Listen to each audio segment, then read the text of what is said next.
All right. Good afternoon, everyone. My name's Mike Woolard. I'm on the security team at a company called OE Connection. By team, I mean me. I handle a lot of the various tasks that a normal security team handles, policies, procedures. I do pen tests of our applications, consulting, and first and foremost, security awareness. This talk is not a classroom-style talk. It's just my experience with changing the way I've been doing my security and awareness training, making it more engaging, making it more fun, more relevant to our staff. If you're familiar with NUISF, it's the building that I work at is where that's held. To give you a little context, we have about 300 employees, about 150 in our technology staff. So when I talk about things like our budget and our participation, that should give you an idea of if you want to take it back to your company. I'm in no way, shape, or form trying to pretend that I made any of this up. There's been plenty of talks on this. There's a whole chapter in Bill and Valerie Thomas's book on this exact topic. So this is just basically my experience with it, what I've done, how it worked out for me. So the issue I'm trying to tackle here is basically that enterprise app developers admit that security is not the core. We take shortcuts, temporary solutions, and we're not incentivized to make security a priority. And as much as I can make a whole talk just on that last topic alone, none of this really says that they don't care. This is a picture from CodeMash, a pre-compiler that Jim Manico did with Bill Semth. 2-day event, full house. Obviously, there's an aspect that we care about it.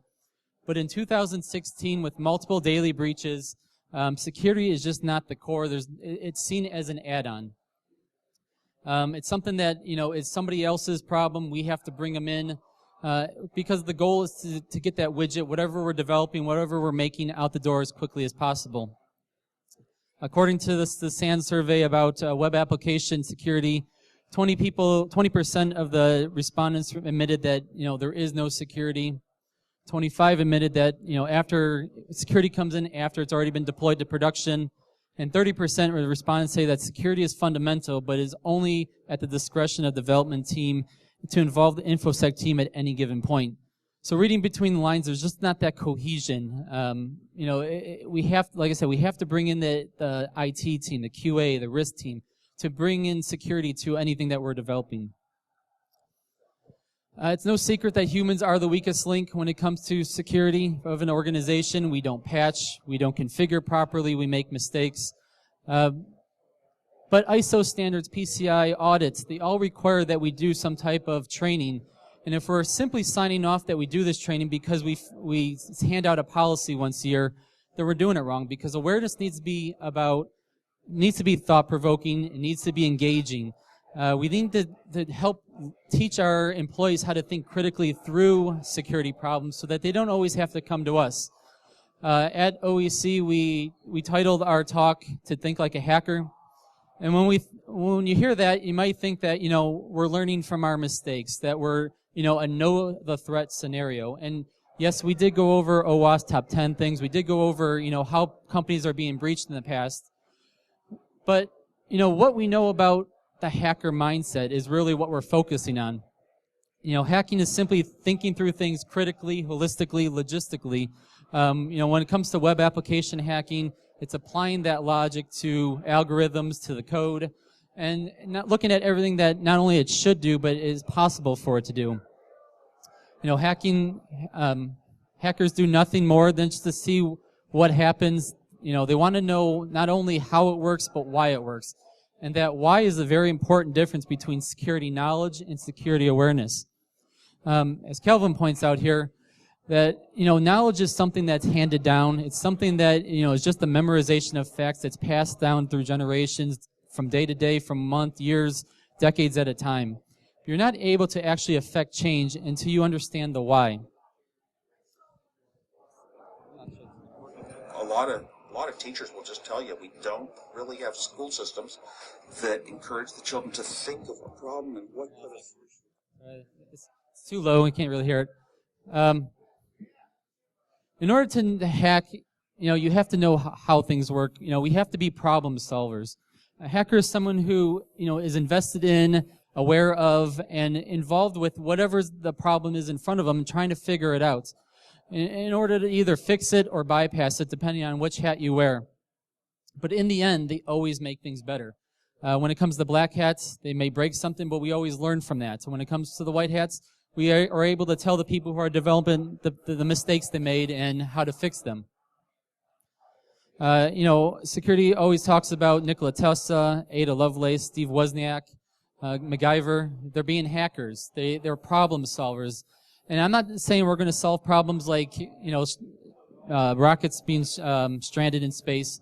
But if you make security awareness engaging, you make it, the focus of it is thinking critically through a security problem, and you make it part of your culture, you can really affect change within your organization.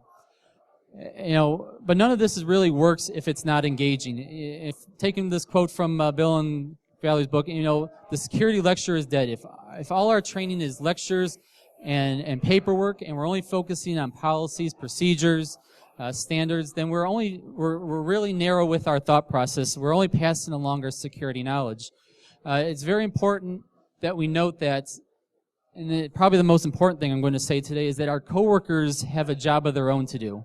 If what we're adding to their workload is not thought-provoking, it's not engaging, then security is just seen as an add-on to their, an added complexity to their job. We're creating this culture of box checkers. What's the bare minimum I need to do in order to get my job done, to not get fired? I see a lot of chatter on Twitter talking about how we have to stop coddling, how we have to stop, or else. And it's that or else that I don't necessarily agree with. It's very easy to blame, after the fact. It's so logical that the problems we're making, but in the moment, in the heat when we're developing things, we're so worried about getting that product out the door that we don't look at it logically at that point. And that's what we're really trying to change with our security awareness, is adding that logic, adding that awareness of all, possible things that could go wrong with a problem. We're here at BSides. We attend various conferences. We attend local security. We are on Twitter. We're on IRC. We're so immersed in this industry that looking at various things, it's so easy for us to see. But our employees, our coworkers, are not that far along. They're basically they're looking to us for guidance. And that's why I say that security awareness needs to be engaging. You need to have fun, because if you make it fun for them, it makes it fun for you. And the whole point of security awareness is to train, not based on the knowledge that we have today, but inspire people to get involved, to get just the mindset to come talk to you, open up those lines of communication. Those lines of communication are really what makes a security program succeed or fail, because once you're able to start allowing your coworkers, allowing your staff to come and bring different problems to your security team, that's really going to open up what knowledge your security team has of what's going on within the organization. So this whole engagement problem started for me around this time last year. I was going to do some OWASP Top 10 training. For anybody who doesn't know what OWASP Top 10 is, it's just basically all the different ways web applications are hacked, all the different problems, all the different vulnerabilities based on years and years of data. We're just not getting better at this stuff. So what I was going to do was just to do some OWASP Top 10 training. I was going to bring in the proactive controls to show them how to protect against these things. It's going to be in the form of lectures, demos, that type of stuff. And right around that time, OWASP announced that they're going to be doing some training on tools and procedures for securing .NET applications, and I thought this was perfect. I can bring some devs to this training. I can come back and basically hold my own training on top of it, and it could all roll into one thing. So I put the word out. Everyone came back saying, this is great, this sounds awesome, we'll be there. Come September 9th, one person was able to attend, me. So I knew I had a problem. I knew I had to switch gears. The security awareness wasn't going to be meaningful because sitting through another lecture wasn't meaningful for them. If they had a priority, if they had something else that came up, that always took precedence over attending one of these. Now, I could always make it mandatory, but we know how well mandatory works out. You get a lot of blank stares. You get a lot of no questions at the end. You get a lot of just boredness going on while you're sitting up there talking, sweating, not having any fun yourself. So I turned to building our security awareness program through gaming because I wasn't connecting. I figured, who doesn't like games? Who doesn't like having fun? And that's where Hack Jam was born. So what Hack Jam was throughout the month of October, we held various smaller games, larger games throughout the month. We did training on various events. It all culminated into one grand event, a 2.5 hour event at the end of the month that was based on a broken web application, CTF. So anybody in our organization could to take part in the CTF. We did a lock sport tournament at the Hack Jam event. We did a bunch of mini games. We did some social engineering discussion. We did a whole bunch of training in the form of games that I'm going to go into here in a second. If it goes, there it goes. So it all started out when I came back from that AWASPE meeting. Nobody attended. I put this poster up. I just plastered it all around, and the point of it wasn't necessarily to train people about base 64 encoding or MD5 hashing, but what it did is within the first 10 minutes of posting this, I got a lot of people just coming up to me asking questions. What's going on? I'm trying to figure out this puzzle. What's it all about? It opened up a lot of doors of people coming to me, sending me emails, whatever the case may be, just sparking that interest of trying to figure out what I'm doing. So about a week later, I put out the time and the date of everything going on. I also put out a poster of, hey, we're going to hold this event. It's going to be a Hack Jam about a Capture the Flag tournament we're going to learn how to break into web applications, right? And I didn't really focus on the training. I focused on the game itself. I said we're going to do things like web application hacking. We're going to do things like lock sport. We're going to pick locks. And oh, by the way, if you want to attend those, you need to attend some of this training. I didn't make it mandatory. I didn't make it anything that people had to attend. But if they wanted to play into the game, and that's what I really try to promote, they had to come to the training. Within the first 10 people to sign up for that training, I had about 70 people total sign up for the training. I was probably expecting, if I didn't do any of this, probably around 20. But the first 10 people, 8 of the first 10 people signing up were actually from outside of our technology organization.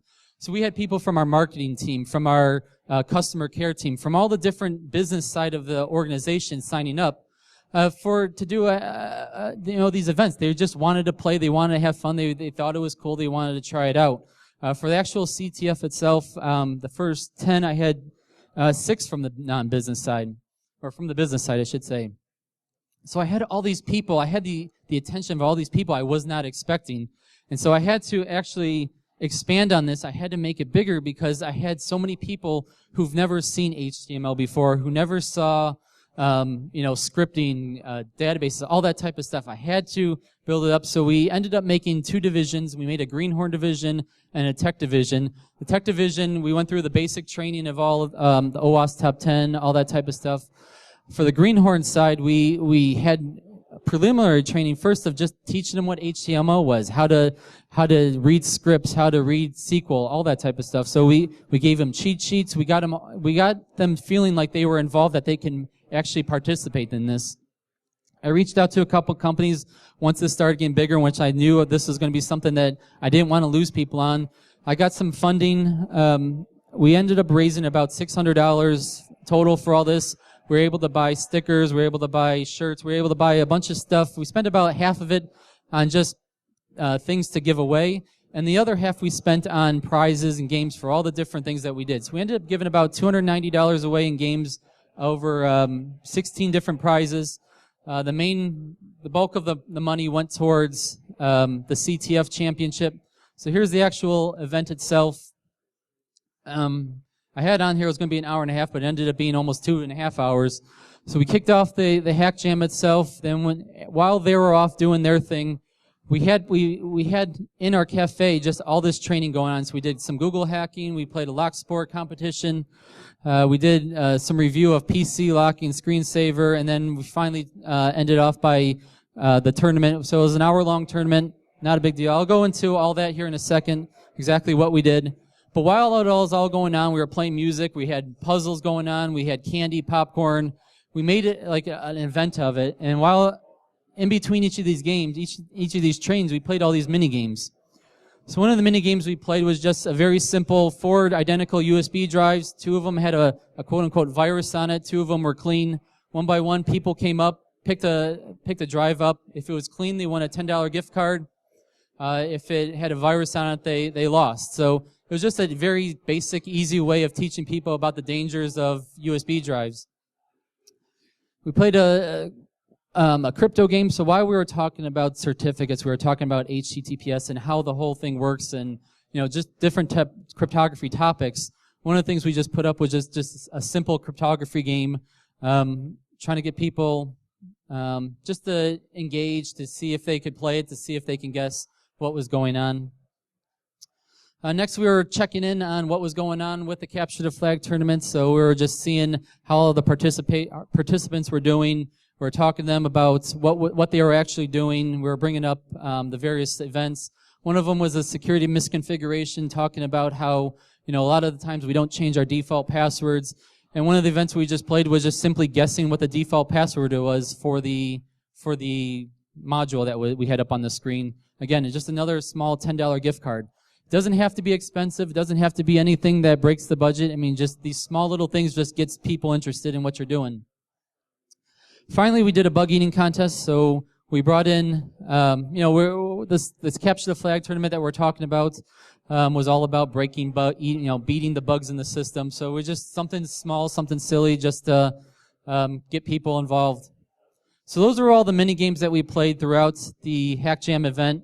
Now these are the games that we played leading up to it throughout the month of October. We played a screensaver game. So we put these posters up around the building, just reminding people about locking their workstations. And so we played this game. If you caught somebody with their workstation unlocked, you got 2 points. You caught a manager, 3 points. A director, 4 points. We initially had executives in it, but then I started getting pictures looking in through blinds, and I thought that was a little creepy. So we took them out of the game.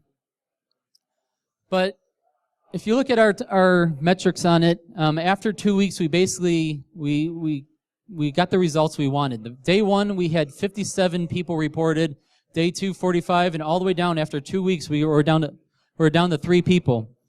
At the end, we doubled the prizes. We bumped up some of the stuff, and we found out that people started cheating, started playing with each other. So that's why we have a little bump here at the end. But I mean, if I were to cut this game off after 2 weeks, which if I were to run this again, that's probably what I would do. We basically got what we wanted out of it. People started having fun with it, setting their screensavers as no points for you. And one thing I wanted to touch on here is this email I got from one of our admins. She was in by our kitchen area, and somebody went walking in, and all of a sudden they went running out, and she didn't know what was happening. And when he came back, she was asking him about it, and he said he forgot to lock his workstation, and that, are you taking it a little too far? And he said, yeah, but he loves to play games. And I thought that statement right there really drives home the whole point of why this type of stuff works, why this engagement type of, really works with, your organization. One of the other events we played was lock sports. So we bought a whole bunch of just kits and locks. And we just had one-on-one tournaments, 12-person tournament, nothing big. Just head-to-head, very easy, very, very, I got a lot of questions about, is this legal, is this safe type stuff, why are we teaching people to pick locks? But what this really did is it got people interested. About 3 times a day, I had somebody at my desk wanting to train to pick a lock just to see what it's all about. 3 times a day, I was able to talk to somebody that maybe I haven't even talked to before in the organization. And that's really what it was about, was trying to get people involved, trying to get people interested. I had people coming up to me in the halls, coming up to me in my desk, just wanting to play around on the locks. And while they're playing around the locks, we're just BSing, talking about just what's going on in their department, what's going on in the organization. So it really worked out well. We had fun with it. And then finally, we had the Hack Jam CTF. So we had 2 screens set up in our cafe. One of them was about the CTF, and one of them was about what was going on in the cafe. So we had a WebEx. Anybody in the organization, Whether you're here in Cleveland area, up in Richfield, at home, we actually have an office in Poland. They were able to follow along. So we had a screen going of everything going on, and then, the Hack Jam. We put these packets together for the people that were playing along. In the packets, we gave out, we made them honorary security ninjas, gave them headbands. We had stickers made up. The trophies we gave away were just shadow box frames with a lock that I attached, and probably $10-15 for everything you see there from a trophy standpoint. Went around the building putting things up. People, you could see they were wearing their headbands. They had fun with it. The actual CTF itself was based on an AWASPE program called Security Shepherd. If you want to play along with that, I recommend downloading this AWASPE BWA. In AWASPE BWA, and here I'll bring it up real fast.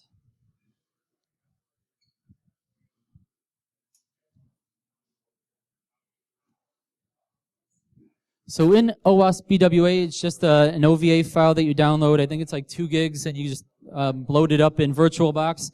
But you'll see it has everything in there, from WebGoat to Security Shepherd, different versions of WebGoat, BWAP, all different various web application, broken web application programs. So here's Security Shepherd and how it works. So basically, you're given a lesson plan, and then at the lesson, you can complete the lesson. Whoops. And then there's a scoreboard. Let me zoom out.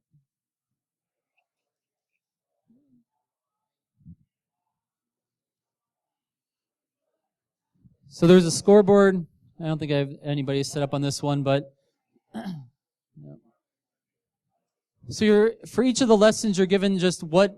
For this one's broken authentication, one of the OWASP top 10 items. You're given what it is, how it works, and then at the bottom there's a module that you complete. Once you break the module, once you complete the lesson, you just enter that here at the top, and your number, your ranking or whatever shows up on the scoreboard. WebGoat is some similar. So you have all the different categories there on the left and different modules that you can play. Not sure if it's going to work. Basically the same concept. You're just trying to basically, there's your lesson, how to break the lesson, gives you different things. So with the OWASP BWA, you have all those built into one that you can run right on your machine. You can download these all separately. Security Shepherd, we ended up putting on a VMware instance, spinning it up so everyone can play it throughout our organization. We did download AWASP and give it to everybody as well. So for those familiar with Burp Suite and all that, AWASP is just the free version of Burp basically. It has basically the same functionality to a certain extent. There's a lot of things that you could do better in Zap that you can't do in Burp. There's a lot of, most of the stuff that you can do in Burp, you could do better than in Zap. But it's just a free version that you can give to your employees to play with, to do all these things, to break all these broken web applications with.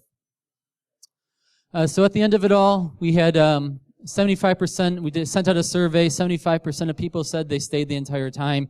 85% said they were interested in playing next year because they didn't play this year.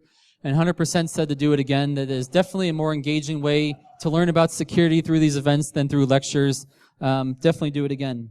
So one win that came out of all this is that we had one of our CRM administrators. She played on the greenhorn side. She wasn't very technical in nature. She never really did any of this stuff before, but she ended up finishing in second place on the greenhorn side. And what she did was she took a lot of that knowledge that she had back to her CRM administrator job, and she ended up finding a page on one of our CRMs that basically was supposed to be read-only. With this flip of a switch, gave anybody in the company admin rights to that page. So she was able to find that hole, and it turned out to be a big win for our organization, for this whole program in general. I'm not sure how this is going to play. Go to places where you can learn these things. I mean, how many of you think it would be cool to be able to pick a lock? That's awesome! Right? Look, that's like most of the crowd. How come y'all don't know how to pick locks? Why? Did you forget how Google works? You need the tools? I'll give them to you. I don't care. I'll bring down my backpack. You have everything in it. if it gives you one little stitch of inspiration to try and go do it. And that's really what I was trying to focus on, was just inspiring, to give them the inspiration to not only just lockpick, but also to get involved with security, to get their engagement up on it, to ask questions, to bring problems to me. We've seen so much change in our SDLC process, and just in our environment and all since we did this last year, that, I mean, it really was a success. We really did have fun with it. We already have plans for it for this year. And we've also talked to a couple other organizations that are interested in doing this, and even combining it with their organization, holding a bigger event that combines all our organizations in one. So with that, I'll take any questions you may have, or that's all I have. Yep.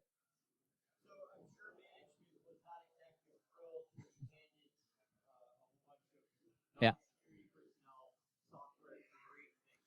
So the question was about management not being thrilled. Well, I didn't ask management. I kind of just did this. I knew there was going to be questions, and I didn't want to deal with the red tape with it all. So I told my CTO ahead of time, hey, I'm thinking about doing events. I didn't give her any detail. She was like, cool. She was all about it. And then when it all came out, she didn't really question it. I mean, she knew what it was about. I found out at one of the executive meetings, they're like, so we're teaching people how to hack web applications. And actually, I got backed up by my director, who's my direct report, or I directly report to, just saying, hey, we're not teaching people how to do it. We're showing people how easy this is. We're showing people on the back end how to fix them, how to protect against it as well. So the fact that we're actually showing people how to do this isn't the point of it. It's that we're showing people how easy it is and how to protect against it. We got a lot of questions along those lines of lockpicking, is it legal, all that type of stuff. So we had to do some education on that part. But once we got people comfortable with it, that's when it really took off. So, but yeah, I didn't really. Any other questions? All right, that's all I have. Thank you.